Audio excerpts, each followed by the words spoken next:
안녕하십니까. 반갑습니다. 에듀피디에서 면접을 강의하는 정우상입니다. 자, 오늘 면접은 2024년 그리고 2025년까지 대비하면서 가장 최근 면접 그리고 꼭 필요한 시사 면접에 대한 이야기를 정말 압축적이고 필요할 수 있도록 여러분이 그냥 단순히 동영상 강의를 듣는 것만이 아니라 실제로 정말 1대1로 소통하듯이 핵심적인 부분을 잘 알려드리도록 하겠습니다. 자, 이제 공무원 면접은 2024년 이전과 2024년 이후로 나누어지는 아주 중요한 첫 해가 됩니다. 이미 인사혁신처에서 결국 공무원 면접 시험과 관련된 기조를 크게 바꾸었고요. 국가직 면접이 변화하는 이상 지방직 면접도 점진적으로 변화할 것이며 이미 실체적으로는 잠재적으로 반영되어 있다라고 볼 수 있겠죠. 그래서 면접의 길은 하나다. 이미 주어진 정답이 있고요.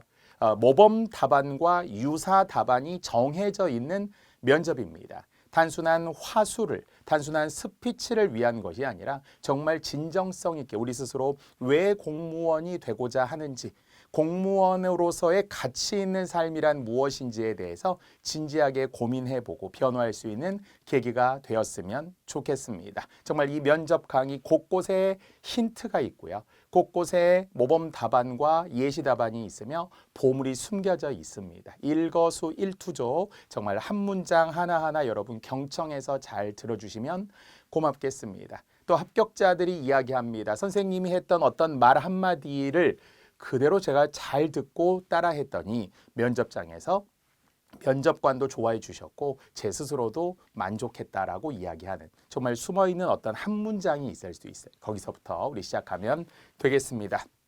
공무원 면접 이것만 알면 합격한다라는 말에 정말 명실상부할 수 있도록 촘촘하게 강의를 준비했습니다.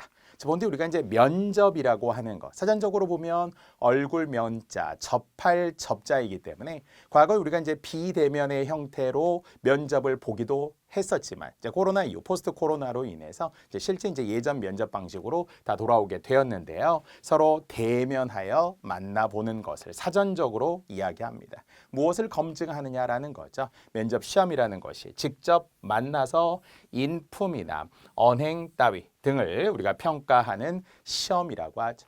정말 짧은 시간이지만 그것은 나만의 일종의 콘서트, 1인 콘서트, 1인 무대다라고 생각하고 당당하게 말할 수 있도록 철저하게 준비를 해야죠. 자신감이라는 것은 결국은 꼼꼼한 준비에서 비롯되는 것이니까 어떤 질문을 하더라도 당황하지 않도록 범주화해 놓는 어떤 질문을 던져도 개인적인 측면과 사회적 측면으로 나누어서 이야기할 수 있어야 되고 자발적이면서 또 뭔가 우리는 거기에 심리적인 측면도 있지만 제도적이고 법적이고 강제적이면서도 그런 어떤 우리는 시스템을 갖추어야 할 필요가 있는 또 공무원 사회, 공무원 조직이기 때문에 상당히 보수적으로 얇은 살얼음을 밟듯이 접근해야 할 필요도 있겠죠. 어쨌든 인품을 드러내 됨됨이도 있고요. 또 언행이죠. 과거 당나라에서도 인재를 뽑는 4가지 기준이라고 하는 신언서판이라고 이야기하는데요.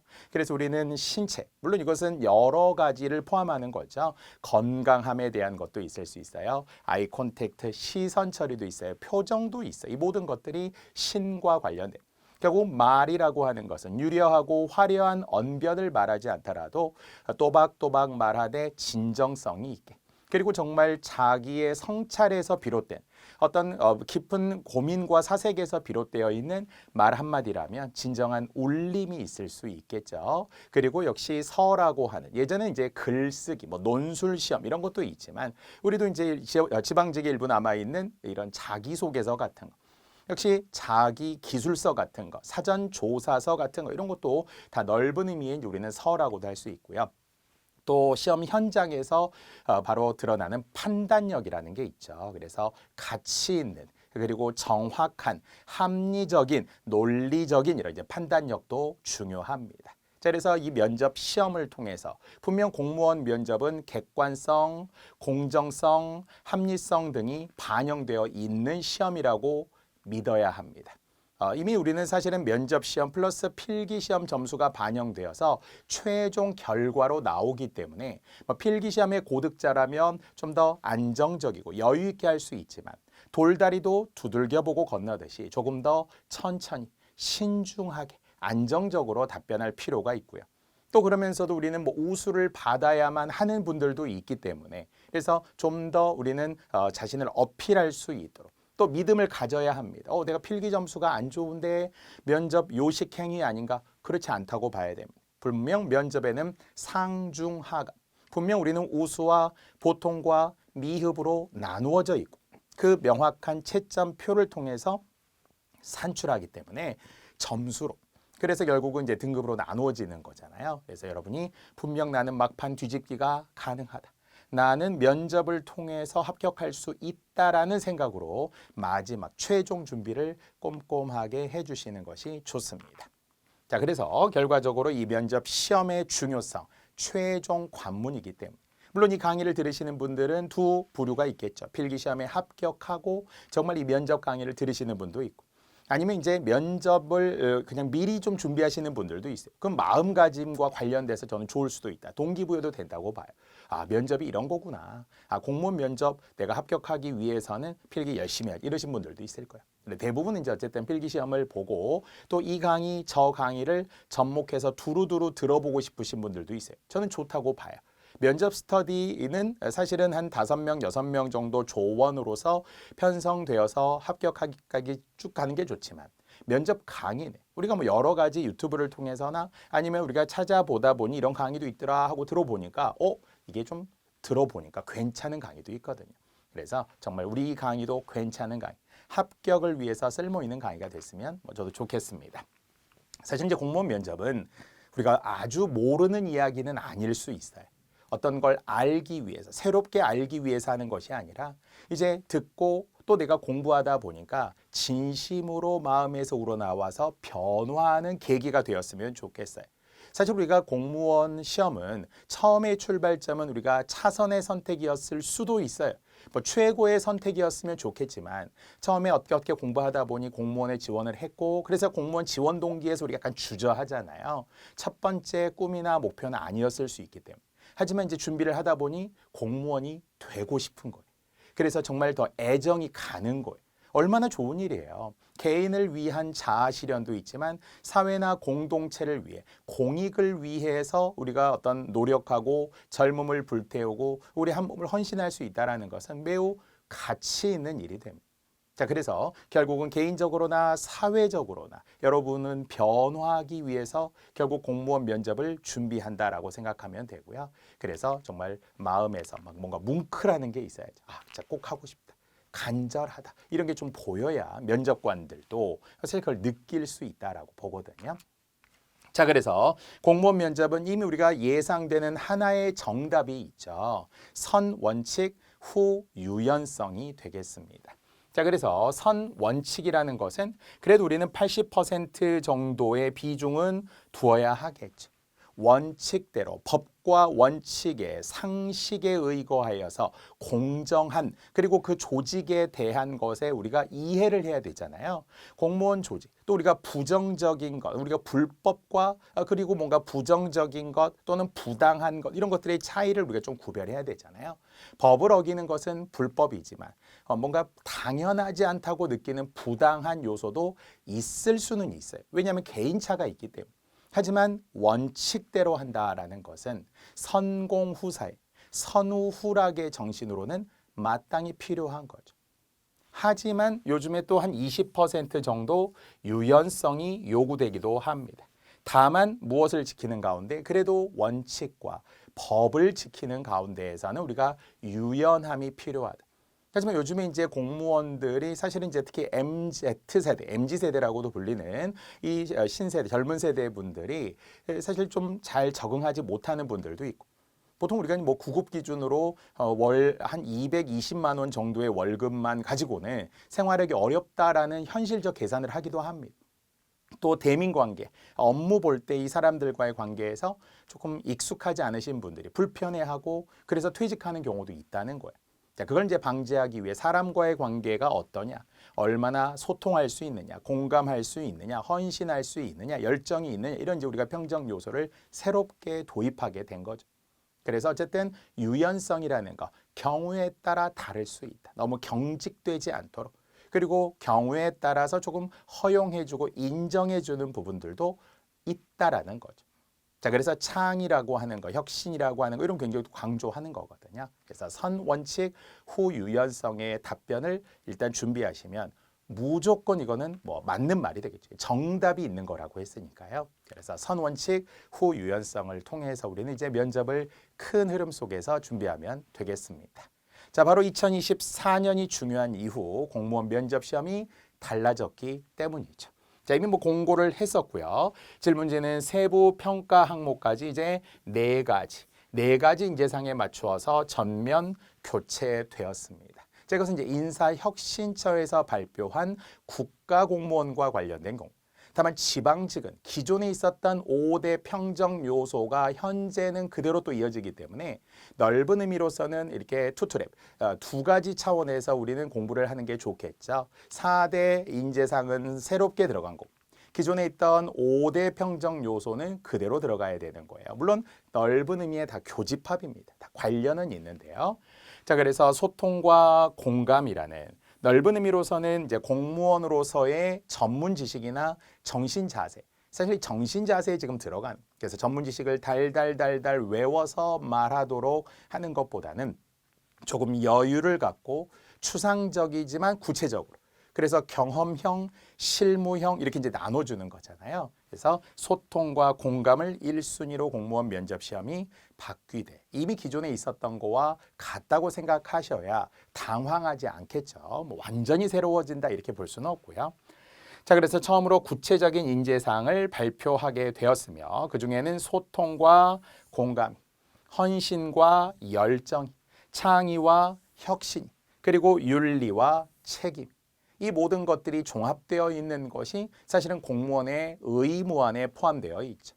넓은 의미로 보게 되면 공무원의 뭐 6대 의무, 8대 의무 뭐 이렇게도 이야기하고요.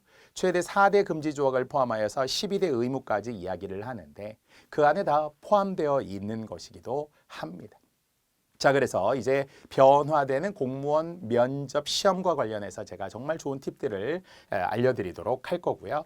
자, 그중에 가장 강조되는 1순위 소통과 공감이라고 했어요.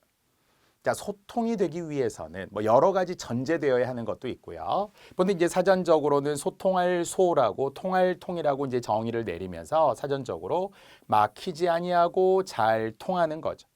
뜻이 서로 통하여 오해가 없는 것이 소통입니다. 뭐 소통에도 정말 가깝게는 자기 소통이라는 게 필요하잖아요. 우리 스스로가 내 자신과 소통해야 돼. 내 자신, 내가 무슨 말을 하는지, 내가 무슨 생각을 하는지도 모르면 안 되죠. 그래서 약간 확신이 있어야 돼. 다만 우리가 잘못되고 왜곡된 가치관을 갖는 확신은 위험한 거고요. 건전하고 공정하고 바람직한 자기 확신, 자기 소통이라는 것은 이제 필요하죠. 물론 이제 우리는 타인과의 소통이라는 것 매우 중요합니다. 이 타인도 조직 내에서, 직장 내에서의 우리가 소통도 필요하고요. 아니면 결국 우리는 대민 관계가 되겠죠. 사람들과의 관계에서의 소통도 매우 중요합니다. 그렇기 위해서는 뭐가 필요하다고요? 경청 또는 사고, 스스로 좀 생각해 보는 거죠. 그러면서 내가 얼마나 합리적이고 객관적인 사고를 하는 사람이냐, 이걸 좀 먼저 판단을 해야 돼. 그리고 외향적이냐 내향적이냐, 꼭 MBTI를 우리가 이야기하지 않아도 E형이냐 I형이냐 이렇게 이야기하지 않더라도 공무원은 최대한 그래도 외향적이기를, 그래도 우리는 뭐 E형에 가깝다 이렇게 이야기를 많이 하는데 이런 외향적이면서 적극적으로 우리가 좀 대해주는 것이 좋겠죠. 또 우리는 사회와의 소통이라는 것도 필요합니다. 이제 소통을 범주화하는 거예요. 그러니까 항상 우리는 열심히 하겠다, 최선을 다하겠다, 소통하겠다 이런 추상적인 말보다 빨리 하위 범주를 만드는 게 중요해. 그래서 작게는 크게 2가지 아니면 한 3가지 정도로 나누면 좋다고 해서 그 2가지의 1순위는 개인적, 사회적, 빨리 범주화하는 거예요. 모든 문제의 답은 2가지가 있는 거예요. 개인적인 측면, 사회적인 측면. 뒤에서 더 자세히 해드릴 겁니다. 자, 그래서 어쨌든 이렇게 소통이 되어야 하고요. 공감 능력이라는 게 있죠. 우리가 이제 명사들 중에서도 이 공감을 잘 하시는 분들이 있습니다. 뭐 오은영 박사 같은 분들 있잖아요. 그래서 그럼요. 리액션도 좋죠. 그렇죠. 네, 맞아요. 이렇게 하면서 우리가 이제 공감해 주는 거죠. 다 함께 생각하는 거예요. 다 같이 느끼는 것. 이것을 우리는 공감이라고 하죠. 남의 감정, 의견, 주장 따위에 대하여 자기도 그렇다고 느끼고 또 그렇게 느끼는 기분을 사전적으로 공감이라고 하죠. 어떻게 그럴 수 있어? 라든지 이해가 안 되네? 이렇게 말하는 것보다는 맞아요. 그런 측면도 있죠. 선 이해, 선 공감, 후 반박, 후 비판, 후 조언 이럴 수는 있어요. 그래서 일단은 칭찬하라. 일단은 공감하고 일단은 수렴하고 그런 다음에 자기 이야기를 하라. 이런 게 또 우선이잖아요. 그래서 우리에게 그런 마음이 있는지를 곰곰하게 생각해야 돼. 이게 페이크, 뭔가 가짜 액션이거나 내 가치관은 그렇지 않은데 말로만 면접대 한다. 면접관이 안다는 거예요. 면접관 분들은 선수라고 생각을 하고 하루에 200명 이상 면접을 하기 때문에 이게 진심인지 아닌지 어느 정도 느낌으로 다 안다는 거죠. 그래서 약간의 여유를 가지고 먼저 막 툭툭 끼어들면서 먼저 말 자르고 하고 이런 거 말고요. 잘 들어주면서 정말 아이 콘택트, 시선 처리 잘 하면서 신뢰와 존경의 눈빛을 보내면서 공감하시면 좋겠습니다. 자, 바로 이 소통과 공감이라고 했는데 여러 가지 준비 조건이 필요하다고 했어요. 자기 자신에 대한 이해, 객관적 사고, 합리적 사고가 바탕이 되어야 돼요. 또 그렇기 위한 철저한 준비. 앞에 우리가 이야기하는 희생, 헌신 이런 준비가 좀 필요하잖아요. 마음가짐을 갖고 이제 면접에 임하면 되겠습니다. 자, 역시 우리에게 중요한 인사혁신처의 바로 자료들이 있는데요. 인사혁신처의 홈페이지에 보면 공무원 인재상을 이렇게 이제 정리를 해 놓으면서 단어 하나하나 좀 눈여겨보시기 바랍니다. 자, 헌신하는 공무원, 일 잘하는 정부로 나라를 단단하게, 국민을 든든하게 하겠습니다. 약간 이제 언어 유희처럼 단단하다, 든든하다 이런 용어를 썼죠. 자, 우리가 이 안에서 필요한 면접의 어휘들. 여전히 우리는 앞에 네 가지 인재사항 중에서 헌신, 열정 이런 게 있었지만 헌신한 내 한 몸을 바치겠다. 무작정 무슨 살신성인하겠다 이런 마음이 아니에요. 그래도 가치 있는 일이기 때문에 가치 있는 일에 헌신하는 것은 나 자신을 위해서도 사회를 위해 국가를 위해서도 필요하다. 우리가 이렇게 진심으로 받아들여야 되겠죠. 자, 흔히 우리가 원팀이다 이런 표현이 있잖아요. 축구에서도 이야기하잖아요. 위대한 선수는 없지만 위대한 팀은 있다 이런 말들 하잖아요. 그래서 원팀이다. 한 팀으로서의 한 팀, 원 스피리트 이런 표현들도 씁니다. 정신적으로서의 한 팀. 국민의 삶을 살피고 살기 좋은 대한민국을 만들어가기 위해서 함께 일한다. 때문에 정부는 좋은 인재, 좋은 팀원들이 더 많아지기를 바랍니다.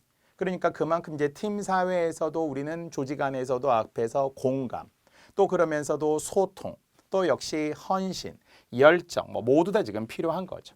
자, 이렇게 공무원 인재상을 지금으로부터 네 가지 나누어서 물론 더 자세히는 우리가 2강 때 4대 평정 요소와 관련해서 더 구체적으로 이야기해 보겠습니다.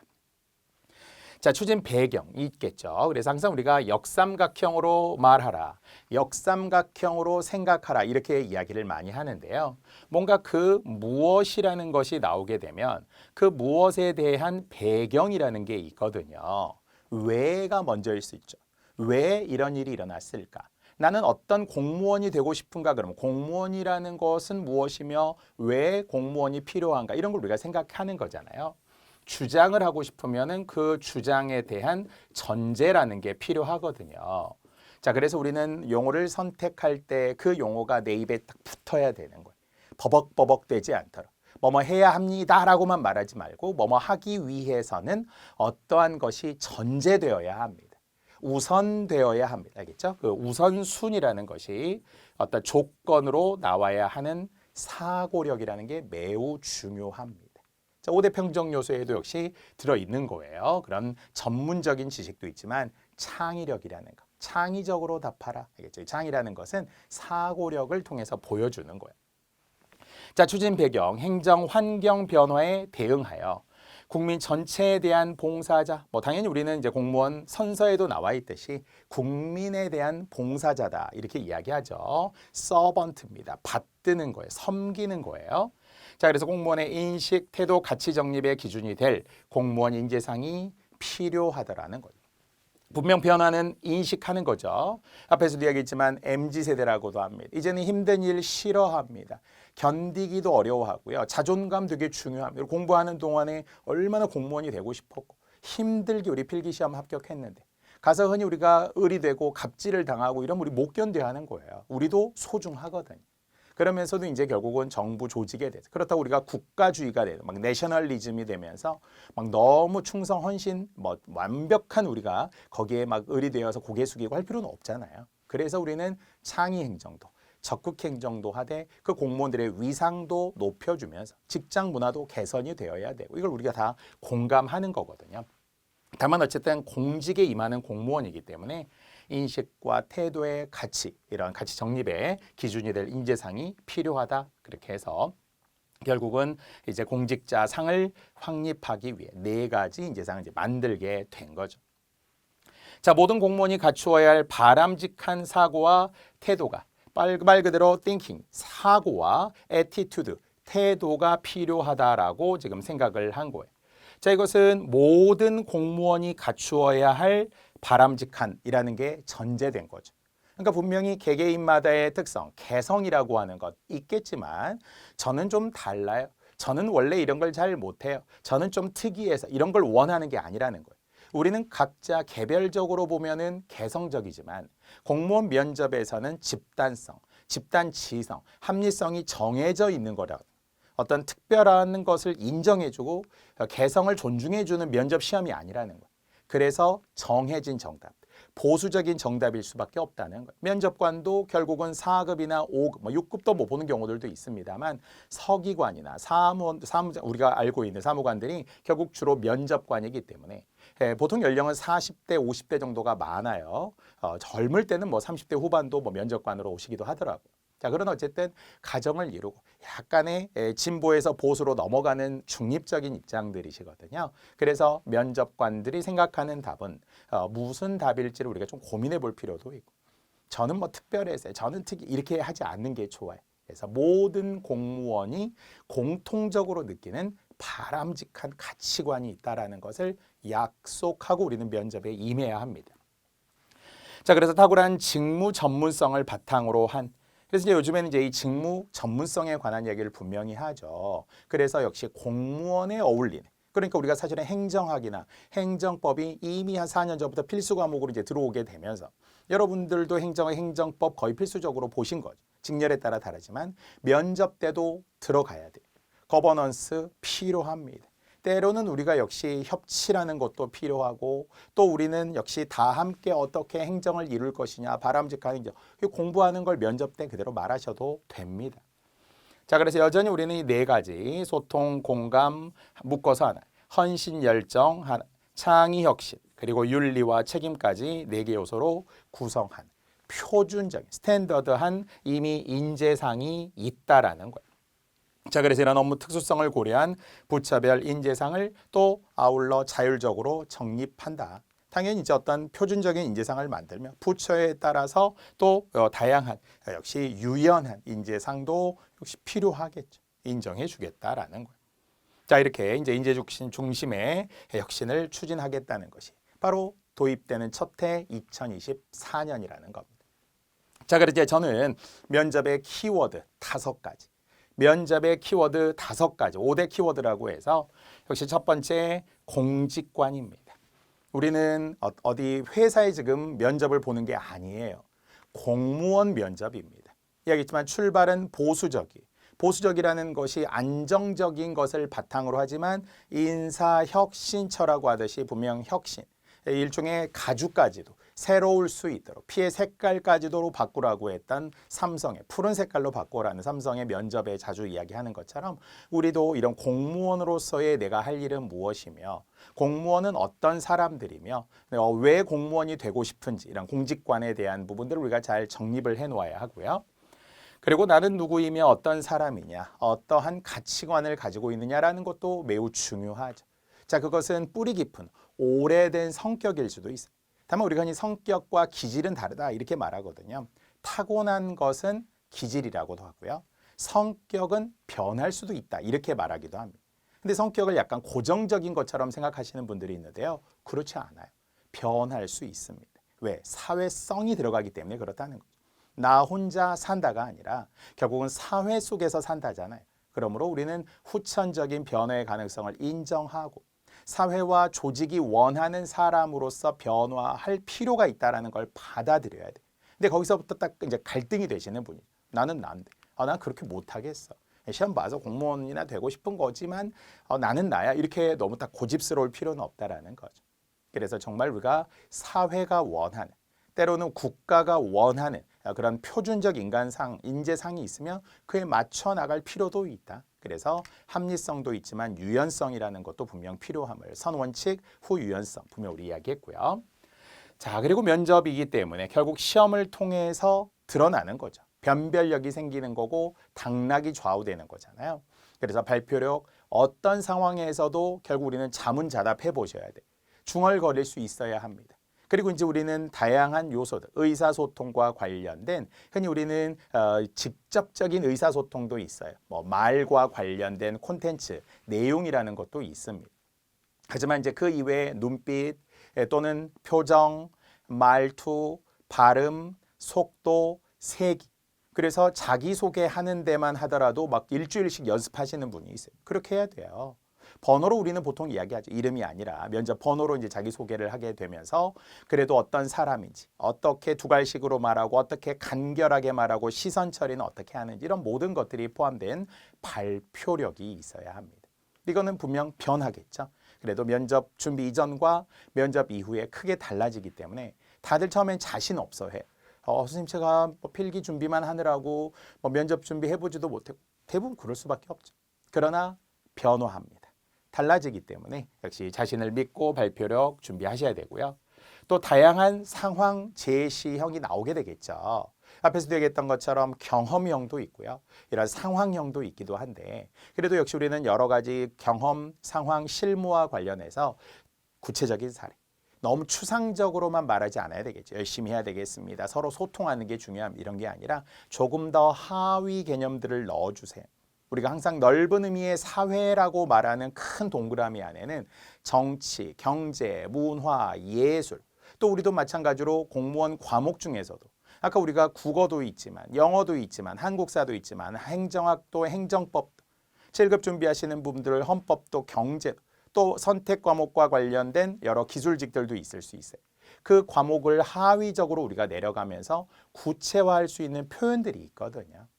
또 마찬가지로 우리는 아까 제도적인 측면들도 마찬가지로 조금 더 어떤 법적인 조항들이 어떤 게 있는지 헌법 조항은 뭐가 있는지 공무원이기 때문에 규칙에는 뭐가 공무원법에는 뭐가 있는지 이런 것들 우리가 구체적으로 내려갈 필요가 있다. 그래서 하위의 피라미드로 더 우리는 삼각형으로 옆으로 좀 펼쳐놓을 필요가 있어요. 그걸 미리미리 좀 준비해 놓으셔야 하는데요. 이런 구체적인 상황들을 그리고 역시 그 경험과 함께 아울러서 물론 경험과 경력은 다른 거예요. 다만 경험, 경력을 포함해서 이제 경험이라고 보통 말하기도 하죠. 돈을 받고 했으면 경력, 돈을 받지 않고 하는 건 경험인데 주로 가치관이 정립이 되는 20살 전후 이후에 이제 우리가 경험이죠. 뭐 초등학교 때 이런 거 우리가 사실 크게 해당되지 않으니까요. 대학생 때라든지 봉사활동을 하면서라든지 아르바이트를 할 때라든지 아니면 정말 우리 지원하는 그 직렬과 관련된 직간접적인 경험이면 다 좋아요. 아쉽지만 직접 경험이 없으면 빨리 책이라도 읽어야 됩니다. 어디 동영상이라도 보고 지인분에게 조언을 구했다 이런 것도 좋아요. 빨리 거리를 만들어 놔야 되겠죠. 그래서 우리는 없어요, 몰라요, 안 해보았어요, 아니에요, 처음이라서 경험이 없어 이런 낮은 이야기들, 위축된 이야기, 뭔가 자신 없는 이야기를 해서는 안 된다는 거예요. 그래서 거리를 충분히 확보해 두어야 합니다. 자, 그래서 우리의 면접도 실질적으로 도움이 되는 면접 강의가 되고자 면접의 비법을 공개하고 자기소개서, 사전조사서 예전에 이름도 지역에 따라 다른 경우들도 있고요. 자기소개서, 대비법도 뒤에서 계속 꾸준히 해드릴 거고 역시 5분 스피치와 관련되어서 딱 1분, 3분 1분 이런 세 가지의 단계를 우리가 말할 수 있는 핵심 두 가지씩으로부터 마지막 정리까지 필요한 5분 스피치 있고요. 또 인적성 검사, 인성 검사 대비, 또 7급의 집단 토익, 또 PT 면접이죠.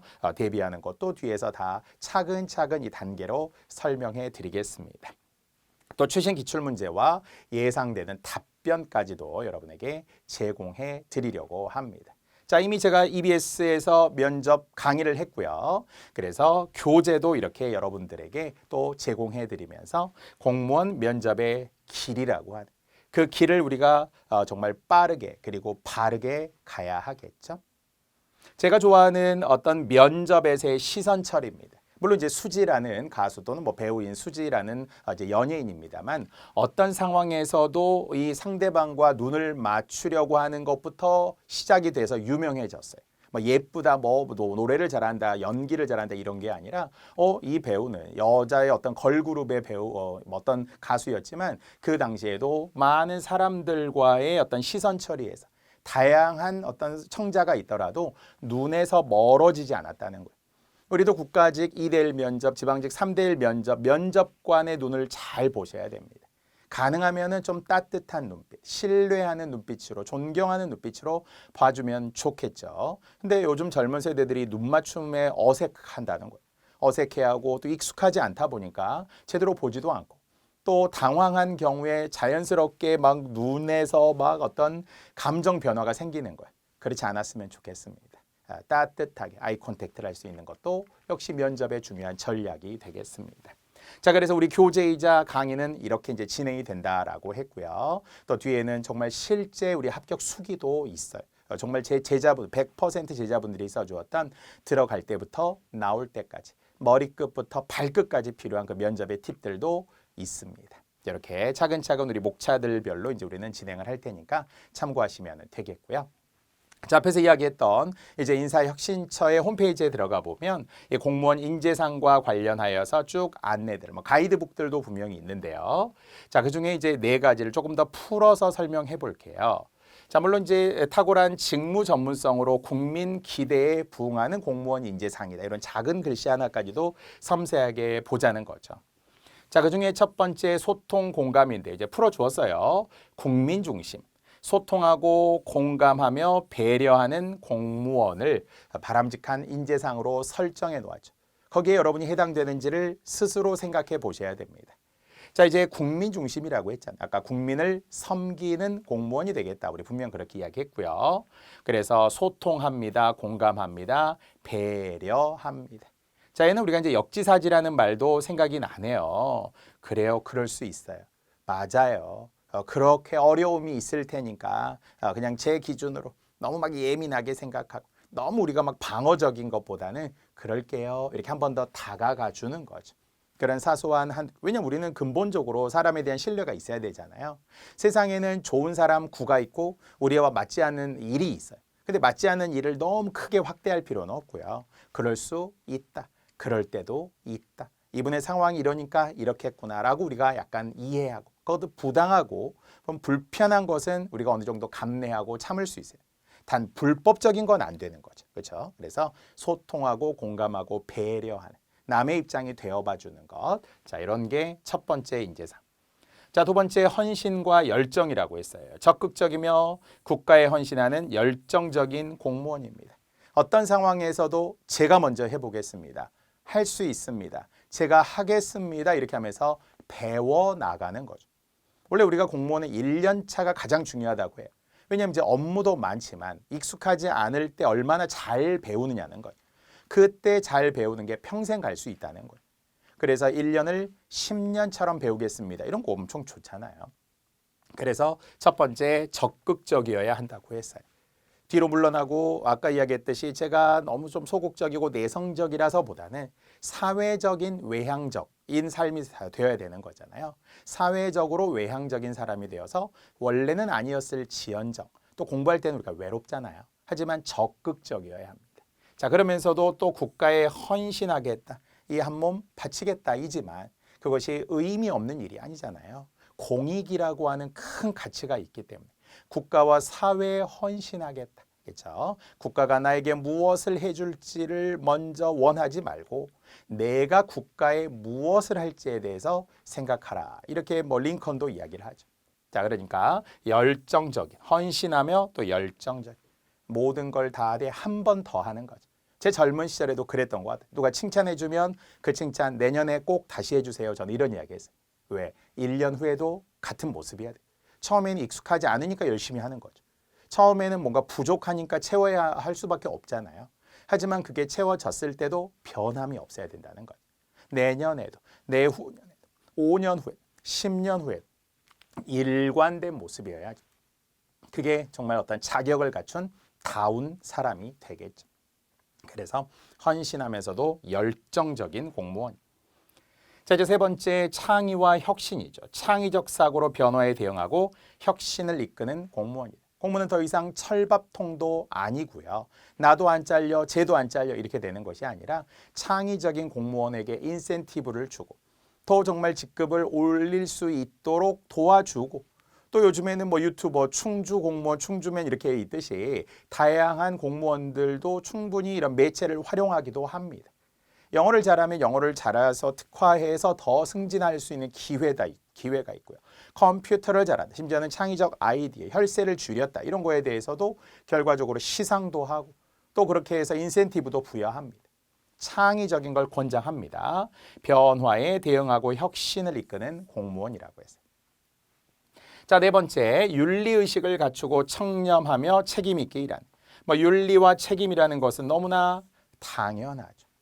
고위공직자들도 마찬가지로 공수처를 통해서 수사하고 처벌하듯이 마찬가지로 김영란법이라고 하는 우리는 부정청탁 및 금품 등 수수의 금지에 관한 법률이 있듯이 청렴에 우리는 의무가 있듯이 그래서 책임지면서도 윤리와 책임을 다하는 그런 공무원이 되어야 하겠죠. 정답이 정해져 있어요. 이 말들이 술술술 나와야 된다는 거예요. 잠꼬대처럼 나와야 되고 책상 앞에 붙어 있어야 되고 심지어는 천장에도 붙어 있어야 합니다. 자, 이렇게 자주 보아야 합니다. 자, 이것을 좀 더 네 가지로 조금 더 깔끔하게 정리를 하는데요. 물론 이제 새로운 용어는 있어요. 소통, 공감, 따뜻하게 동행. 원래 이제 우리가 서울시에서도 동행 서울시, 그러면서 매력 서울시 이런 걸 이제 표방하긴 하는데요. 함께 가자는 거죠. 또 헌신 열정에도 일에 끌려다니지 않고 주도적으로 일한다 이렇게 했어요. 요즘 젊은 공무원들이 자꾸 끌려다닐까 봐 하는 이야기.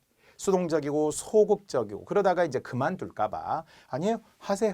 주도적으로 하셔도 돼요. 이렇게 이제 권장하는 거죠. 기존에 하던 대로 이게 아니고요. 창의적 사고로 혁신을 이끕니다. 또 그렇다고 완전히 막 돈키호테식의 나 혼자 막 튀려고 하고 이건 안 되겠죠. 그래도 경청하면서 그래도 존중하면서 대화하면서 이렇게 이제 변화를 이끌어 가는 거죠. 마지막 윤리와 책임 의식으로 상식과 공정이 통하는 사회를 만든다. 그렇죠? 상식과 공정, 법과 원칙. 지금 이 정부가 특히나 또 권장하는 거잖아요. 그래서 여러분도 그대로 따라 하시면 되겠습니다.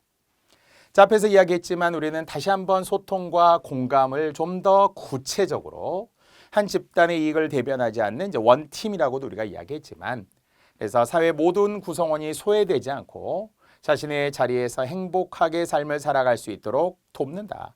신뢰와 존중을 담아서 소통하라고 해서 그냥 소통이 아니잖아요. 우리 역삼각형 합시다.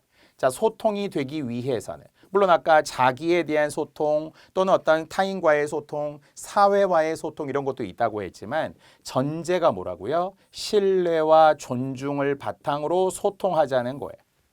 우리가 왜 예로부터 직장 생활하면 부장님하고 같이 회식 안 한다고요? 처음에는 아시아시아 회식 하다가 나중에는 잔소리로 변질되는 거예요.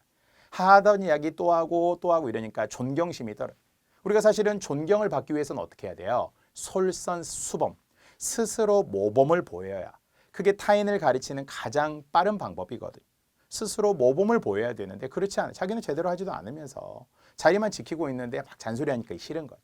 우리는 신뢰를 바탕으로 해야 된다는 거죠. 존중을 바탕으로 소통하는 것. 그렇죠? 그냥 소통이란 단어만 막 외워가지고 우리가 말하는 게 아니라는 거죠. 전제가 이 안에 있죠. 신뢰와 존중을 담아서 분명하게 소통한다. 분명하게 소통한다는 것도 뭐예요? 막 우물쭈물하고 아니요 없어요 괜찮아요 하다가 뒤돌아서 우리가 욕하는 거거든요. 그렇게 하지 않고 이건 이렇지 않을까요? 죄송합니다. 뭐 죄송한 사실은 아니지만 다만 우리는 저기 이런 부분들이 있는데 어떻게 생각하시냐고 조심스럽게 우리는 말할 수는 있어요. 그게 누구냐에 따라 다르죠. 왜냐면은 같은 동기도 있고 아니면은 역시 상사도 있기 때문에 그럴 때 우리는 분명하게 소통해라 이렇게 했고요. 또 이것이 국민의 관점, 요구와 감정의 진정으로 또 공감하는 소통과 공감, 진정으로 공감 이런 거 지금 있어요. 공감에도 또 역삼각형이라고 하면 진정성이 있는 공감이겠죠. 진정성이 없는 그냥 말 그대로 눈빛에 힘이 없는 알았어 그렇다니 이건 비아냥이잖아요. 빈정되는 거잖아요. 진정으로 공감해야 한다라고 앞에 살을 계속 붙여주고 있는 거예요. 국민을 위한 관점이 더 제일 대범주라고 말할 수 있겠죠. 국민을 위한 소통, 국민을 위한 공감. 아시겠죠? 이렇게 우리가 살을 붙여나가는 연습을 해야 된다는 거예요. 자, 그래서 국민과 따뜻하게 동행하는 공무원이다. 이렇게 이제 첫 번째 바로 소통과 공감에 대해서 이야기를 했고요. 자, 두 번째는 이제 헌신과 열정에 관한 이야기 나오겠죠. 자, 이제 헌신과 열정. 물론 때로는 나만이 일을 할 수 있다라는 의지를 가지고 주도적으로 일하라 그랬어요. 누군가 하겠지가 아니에요. 내가 하자. 그리고 내가 하는 일에 대해서는 기꺼이라는 게 바탕이 돼요. 아까 우리 했던 진심이라는 게 있어야 하잖아요. 해결의 실마리를 찾을 수 있고 아까 나라를 단단하게 국민을 든든하게 만드는 그런 힘 바로 헌신적이고 열정적인 공무원에서 시작이 됩니다. 다시 한번 결국 구체적인 실무는 9급, 8급, 7급 실무자들이에요. 그래서 그냥 잡일이라고 절대 생각하지 않았으면 좋겠어요. 하지 않았으면 좋겠고 내가 할 수 있다. 나만이 일을 할 수 있다. 그래서 내가 잘 배워두면 또 우리가 상사가 되고 선배가 됐을 때 잘 가르쳐 줄 수 있거든요. 그래서 잘 가르치기 위해서는 잘 배워야 한다. 그렇죠? 나라를 단단하게 국민을 든든하게 하는 헌신적이고 열정적인 공무원 두 번째 인재상이었고요. 자, 세 번째는 이제 창의와 혁신이라고 했어요. 자, 우리가 알고 있는 것이 오류가 될 수 있어요. 왜냐하면 이 관행이라는 이름에 관행이 사실은 오류가 될 수도 있었거든요. 그냥 예로부터 누적되어 왔을 뿐이지 그것이 사실은 바른 게 아닐 수 있어요. 그래서 새로운 아이디어, 창의적인 아이디어, 제안 이런 거 하라고 했어요. 그래서 그 창의 혁신, 어떤 적극적인 행정 이런 거에 대해서 정부도 분명 요즘에는 많이 상을 주면서 권장하고 있습니다. 자, 세상은 분명 변하고 있거든요. 또 하나의 정답만 있는 건 아니기 때문에 창의적이고 혁신적인 사고 필요하다. 뒤에서도 정부가 어떤 상을 주었고 어떤 대통령상을 받았는지 제가 또 보여드리려고 합니다. 자, 이제 네 번째 윤리와 책임이라고 했습니다.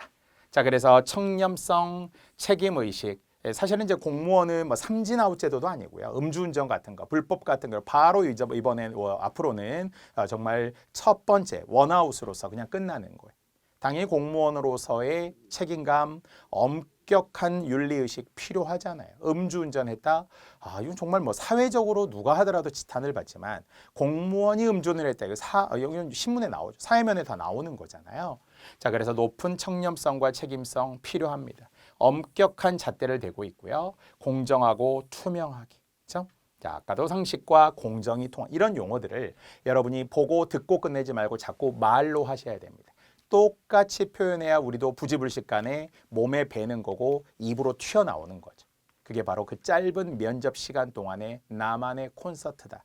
나만의 1인극이다 이렇게 생각해달라고 했습니다. 자, 그리고 이제 2024년, 2025년 우리 반드시 면접에 활용될 수 있는 시사 키워드도 있어요. 이것도 잘 정리해 두세요. 비단 이것만으로 끝나지는 않겠지만 앞에서 이야기했던 정부 혁신에 그래서 최초나 최고 사례를 발굴하여서 상을 주고 있어요. 정부 혁신. 자, 서울시에서도 창의 행정이라고 해서 권장하고 있죠.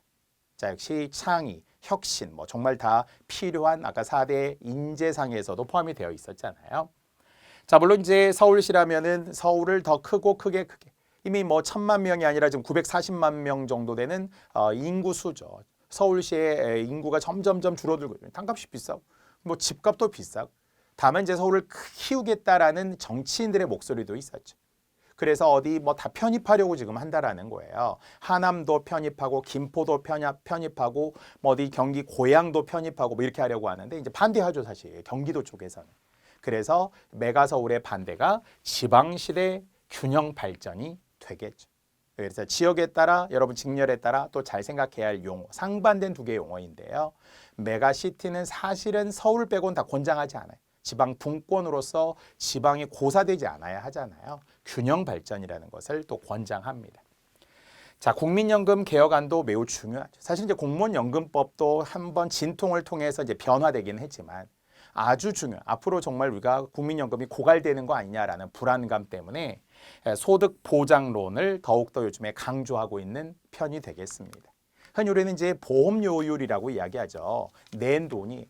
그래서 많이 내고 많이 받겠다. 소득 대체율이라고 이야기하죠. 그래서 현재 기준으로 한 9% 정도 보험률에서 13% 정도 올릴 수 있다. 더 돈을 낼 테니까 그래도 더 많이 받을 수 있어. 소득 요율도 그렇습니다. 그래서 소득 대체율과 관련하여서도 역시 40%에서 한 45% 정도로 인상하자 이런 이제 안들이 정부 또는 국회의원들 여러 가지 시민단체 등에서 나오고 있습니다.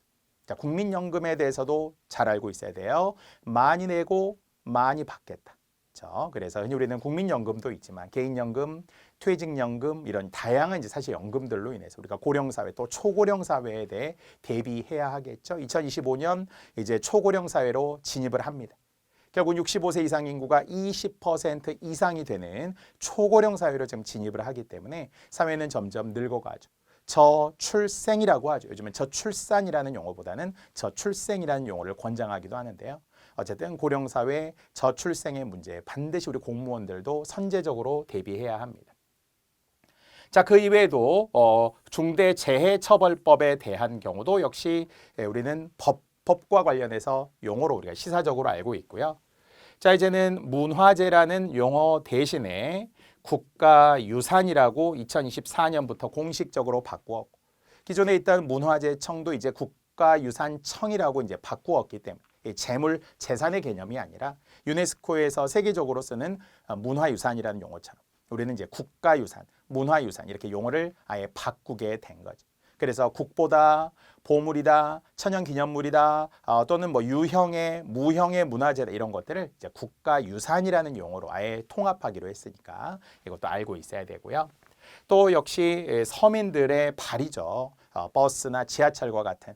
그래서 막 무제한적으로 이용할 수 있는 이제 금액에 비례해서이기도 하지만 기후 동행 카드.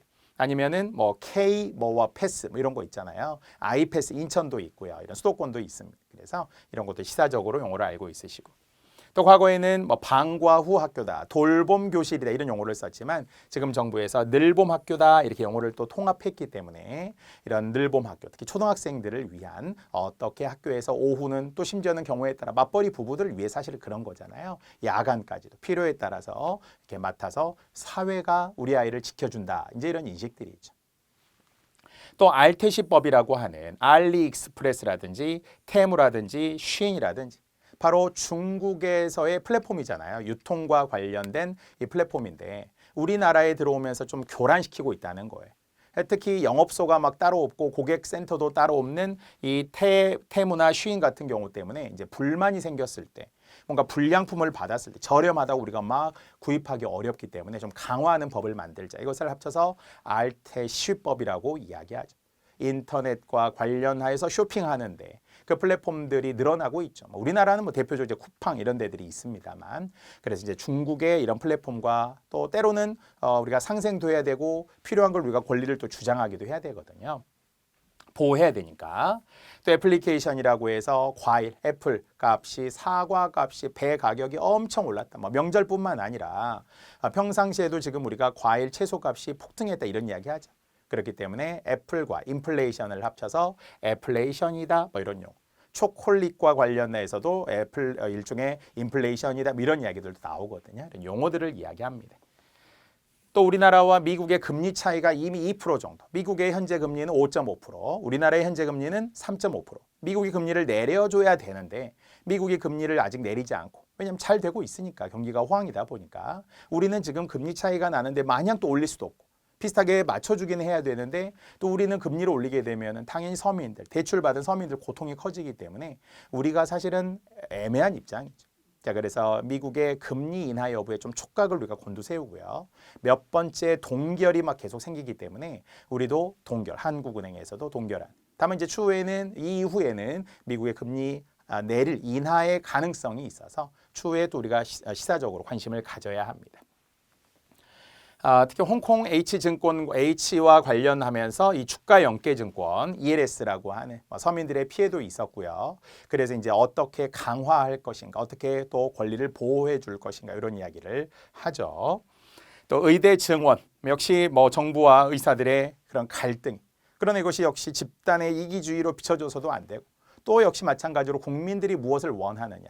물론 사실은 의사들이 뭐 연봉이 뭐 3억, 4억 뭐 이렇게 넘는다고 대체로 하기도 하는데 정부를 이기는 의사는 없어요. 의사를 이기는 정부는 없어요. 이게 막 갈등이 되면 안 된다.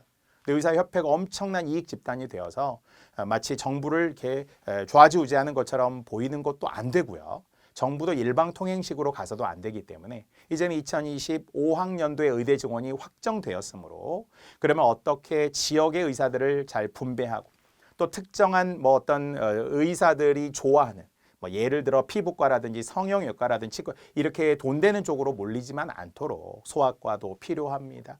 또 그러면서도 외과도 필요합니다. 이제 이러니까 결국은 골고루 정부들이 더 머리를 맞대고 정책을 합리적이고 효율적으로 국민들을 위해서 서로 상생해야 되겠죠. 여전히 우리 사회에 많은 갈등들이 아직도 있죠. 극단적인 갈등, 남혐이다, 여혐이다 이래서 성과 관련된 젠더 갈등들도 있고요. 물론 여전히 중요한 세대 갈등, 지역 갈등, 계층 갈등 이런 갈등들을 어느 정도 차이는 인정하되 차별은 되어서는 안 되고 또 그 갈등을 줄일 수 있는 나름대로 합리적인 접점이 또 필요하겠죠. 역시 그 안에서도 대화, 상생, 공감, 협력 이런 게 지금 참 필요합니다. 또 이야기했지만 거버넌스라고 불리는 협치, 그 안에서도 사실은 이제 소통이 또 있는 거니까요. 탄소 중립 2050, 또 온실가스, 우리가 항상 출발하는 게 이산화탄소의 사용량이 증가하면서 이런 이야기 하잖아요. 오존층이 파괴되면서 온실가스로 인해서 이산화탄소나 메탄 같은 그래서 결국 이제 큰 문제가 생기기 때문에 예를 들어 전기자동차 아니면 하이브리드, 수소자동차 이런 것도 권장하고 또 건물들도 있어요. 온실가스를 가장 많이 사실은 배출하는 게 건물이라고 하거든요. 오래된 노후 건물들, 전기 사용량 급증하고 뭐 이런 거 합니다. 그래서 결국은 이러한 온실가스를 줄이는 제로로 만드는 그런 정책들을 많이 환경적으로 실시하고 있습니다. 시사적으로 기억하라는 거고요. 자, 불과 몇 년 전에 이제 코로나와 관련된 이야기들이 굉장히 많았죠. 코로나와 관련되어서 우리가 항상 뭐 산밀, 밀집, 밀점, 밀폐 이런 거 우리가 피해야 하고 또 어떻게 백신을 맞아야 하고 이런 거 되게 많이 했었는데 이제는 어쨌든 포스트 코로나 시대에 또 변종되는 얼마나 이 바이러스가 위험한지를 이제 전 세계적으로 결국 팬데믹을 겪으면서 알게 되었으니까요. 또 이제 인공지능과 관련하여서 언어 생성형 인공지능 챗 GPT 시대에 그때 이제 우리는 어떻게 인공지능을 또 공무원과 관련해 물론 DB 데이터베이스도 잘 구축해야 되고 수렴적 발산적인 것들이 잘 정립이 되어야 되겠지만 그럴 때 이제 공무원들도 업무량의 효율성을 위해서 적절하게 활용할 수 있어야 돼요. 다만 그러한 정보에도 관리가 되게 중요하잖아요. 이런 AI가 오히려 인간을 지배하는 사회가 되어서는 안 되고 그런 경고를 지금 많이 하고 있습니다. 자, 빅데이터 역시 아까도 이야기했지만 데이터들을 잘 정리해서 국민들에게 필요한 효율적인 정보를 제공해 주면 좋고요. 다만 저는 정보가 오히려 더 그것이 강요가 되고 그래서 국민들의 사생활 등 이런 것들이 결국 다 침해되어서는 안 되겠죠. 또 우리는 나노 시대가 되었다 이렇게 이야기하니까 점점 더 정밀하고 정확하게 또 우리는 디플레이션 그러니까 결국은 불황 속에 결국 저물가 디플레이션이 되겠죠.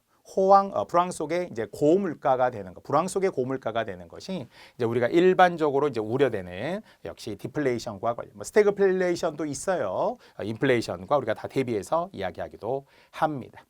전제는 이제 우리가 불황에 우려되는 요소들이 또 있으니까요. 불황 속의 저물가 자체는 디플레이션. 불황 속의 고물가는 뭐 스태그플레이션 이렇게 또 이야기하죠. 자, 급발진 사고가 사실은 2024년에 6월이었죠. 역시 시청에서 9명이나 사망을 한 시청역 근처에서 서울에 이런 급발진 사고, 특히 고령층과 관련되기도 하고 자동차 결함이 되기도 하고 이런 게 있었기 때문에 역시 급발진 사고 이런 건 시사적인 부분들, 다양한 K 콘텐츠, 그래서 K 팝도 있지만 K 드라마도 있지만 다양한 우리 K 푸드도 있고요. 그래서 한국의 위상을 높이기 위해서 공무원들도 같이 고민해보고 4차 산업혁명, MZ세대, 다문화 시대 이런 뭐 다양한 부분들, 특히 이제 1,000만 명이 넘었다라고 이야기하는 다문화 시대는 지방으로 내려갈수록 훨씬 더 중요한 소재가 되겠죠. 다문화 가정을 위한, 다문화 또 환경을 잘 조성하고 그들의 문화를 존중해 주는 거잖아요. 함께 생활할 수 있도록 이런 다문화 시대에 또 대비할 필요가 있습니다. 자, 이런 2024, 2025 또 공무원 면접과 관련된 시사. 자, 그래서 여러분이 꼭 아셔야 할 게 하나 있는데요. 참고로 2024년 5월입니다. 정부 혁신 유공 시상식이라고 해서 고속도로 색깔 유도선을 만든 공무원에게 국민훈장을 수여했다. 대통령상을 수여했다 이런 거예요. 여러분 혹시 이거 보셨습니까? 사실은 이제 우리가 도로에서 초록색과 그리고 분홍색과 관련된 유도선을 잘 보고 있으실 거예요. 전 세계적으로 우리나라가 처음입니다. 공무원의 아이디어입니다. 도로공사에. 그러니까 우리는 사실은 잘 예전엔 생각만 하고 있었지만 잘 실천하지 못했던 유도선이에요.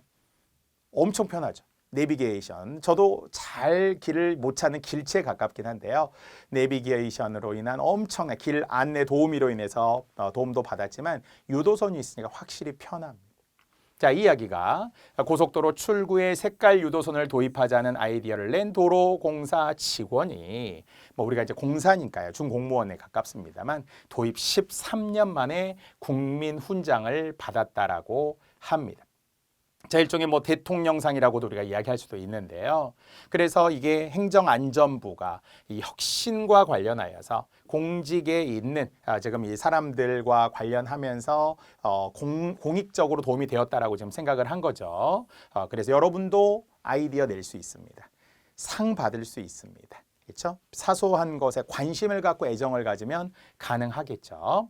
이렇게 색깔 표시. 예전에는 안 됐대요. 흰색, 노란색, 주황색, 빨간색, 파란색만 칠할 수 있었지만 결국 분홍색, 초록색의 유도색을 통해서 첫 번째 출구, 두 번째 출구에서 미리미리 지금 길을 통해서 우리가 알려주고 분홍색만 따라가면 되고 초록색만 따라가면 되는 거잖아요. 이 혁신의 중요성, 좋은 아이디어 이런 것들로 상을 받는다라는 것이고요.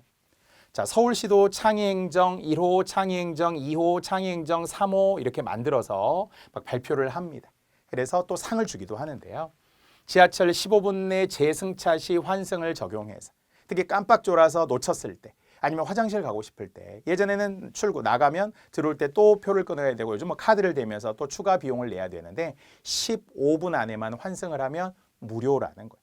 물론 이제 서울시 입장에서는 돈을 좀 덜 받겠죠. 이런 지하철 공사에서는 돈을 좀 덜 받겠죠. 하지만 시민들을 위해, 국민들을 위해서 해주겠다라는 거예요.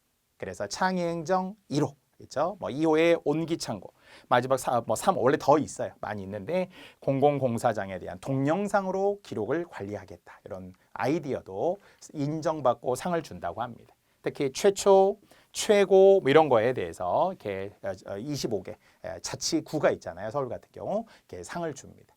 서울 백서라는 것도 발간을 하고 있고요. 여러분이 찾아보고 알게 되는 정보들이 정책들이 많이 있습니다. 자, 이 시간은 일단 여기까지만 하고요. 2024년 인사혁신처 이야기부터 평정 요소들까지 이제 잠시 후 2강 때 조금 더 자세히 소개해 드리도록 하겠습니다. 자, 역시 지금 시사적으로 아주 중요하고요. 제가 해드릴 수 있는 정말 따끈따끈하고 꼭 필요한 정보들이 많으니까 이 면접 강의 잘 들어주시기 바랍니다. 자, 1강은 여기까지, 2강 잠시 후에 또 들어가겠습니다.